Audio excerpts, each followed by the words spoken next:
نون league کے پاس 165 نشستیں ہیں، یعنی تحریک انصاف کی کل نشستوں سے صرف 16 نشستیں کم۔ پنجاب اسمبلی میں پیپلز پارٹی کے پاس 7 نشستیں ہیں۔ اس جوڑ توڑ کا مطلب یہ ہے کہ نون لیگ اور پیپلز پارٹی کی نشستیں ملائی جائیں تو یہ نشستیں تحریک انصاف کی 181 نشستوں کے مقابلے میں 172 نشستیں بن جاتی ہیں۔ پنجاب اسمبلی میں ایسے ارکان جنہوں نے اب بھی آزاد حیثیت برقرار رکھی ہوئی ہے، یعنی وہ ارکان جو کسی پارٹی میں شامل نہیں ہوئے، ان کی تعداد 4 ہے۔ اب اس پوری صورتحال میں پنجاب میں سب سے اہم اور فیصلہ کن سیاسی کارڈ کاف لیگ کے ہاتھ میں ہے۔ اس کی وجہ یہ ہے کہ پنجاب میں کاف لیگ کے پاس 10 نشستیں ہیں۔ اگر کاف لیگ کی یہ 10 نشستیں نون لیگ اور پیپلز پارٹی کی نشستوں کے ساتھ ملا دی جائیں تو پھر اس اتحاد کی نشستیں تحریک انصاف کی نشستوں سے زیادہ ہو جائیں گی۔ یوں عثمان بزدار کے خلاف عدم اعتماد کی تحریک لا کر پنجاب میں تبدیلی لائی جا سکتی ہے، لیکن اس معاملے میں ایک ٹوسٹ ہے۔ وہ ٹوسٹ کیا ہے اس کی تفصیل بھی آپ کو بتاتے ہیں، اور ذرا قومی اسمبلی میں جو جوڑ توڑ کی صورتحال ہے اس پر بھی بات کر لیتے ہیں۔ تو آپ کو بتائیں کہ قومی اسمبلی میں کل 342 نشستیں ہیں۔ عمران خان صاحب کے وزیر اعظم رہنے کے لیے انہیں قومی اسمبلی میں 172 ارکان کی حمایت حاصل رہنا ضروری ہے۔ قومی اسمبلی میں اس وقت تحریک انصاف کی اپنی نشستوں کی تعداد 156 ہے۔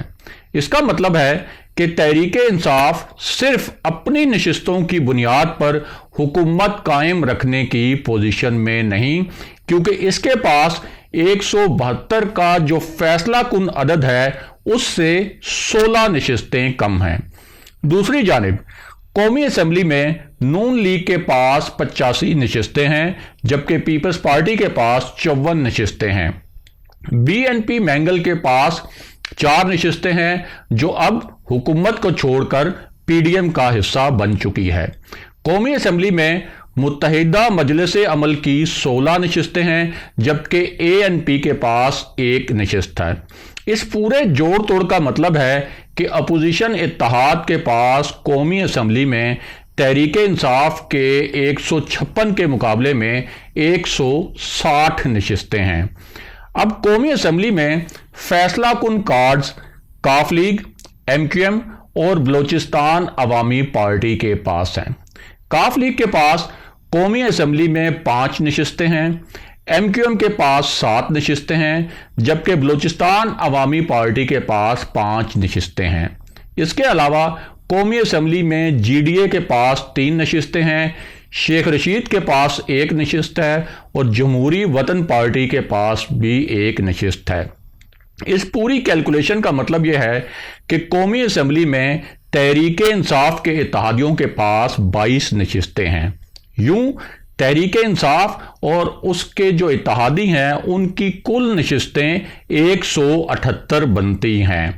وفاق میں تحریک انصاف کی حکومت اس پوری کیلکولیشن کے مطابق 6 ووٹوں پر کھڑی ہے۔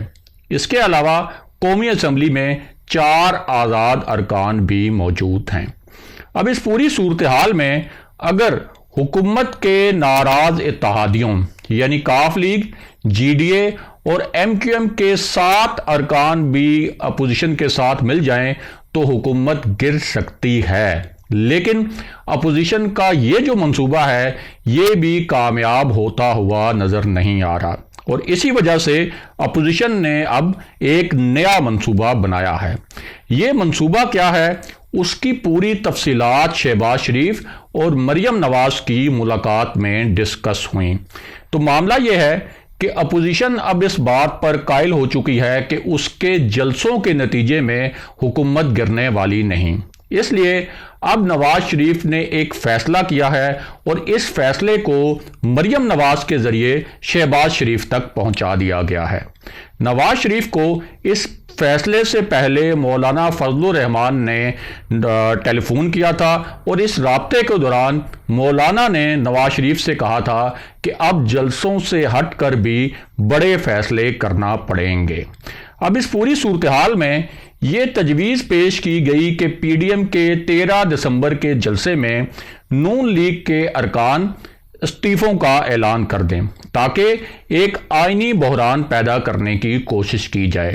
اب شہباز شریف کو یہ کنوے تو کیا گیا ہے لیکن یہ آپشن بھی انتہائی مشکل ہے، اور اس کی وجہ یہ ہے کہ ایک تو پیپلز پارٹی اس پر راضی نہیں، اور اگر نون لیگ استعفے دے تو وہ اس صورتحال میں اتنے مؤثر ثابت نہیں ہوں گے۔